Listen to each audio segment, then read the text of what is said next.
махаббат деген сен мен үшін, мен сен үшін деген пікір.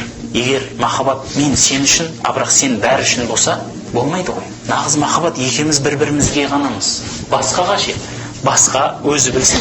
Дінде айтады сол үшін. Әйел бүкіл өзінің сұлулығын өзінің еріне арнасын дейді. Бізде керісінше, үйде әйел кісі тізесі 1,5 метр шығып кеткен трико, үстінде халат, шаш деген былай жүреді.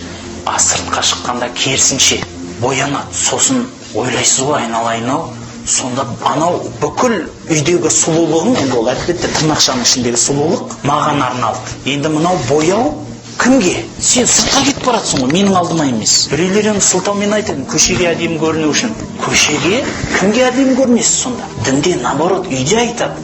Ана бикини киесіз ба, мини-юбка киесіз ба, бүкіл бар сұлулығыңызды беріңіз. Үйге ол. Үйге солай аталады. Дінде бүкіл сұлулық үйде болады.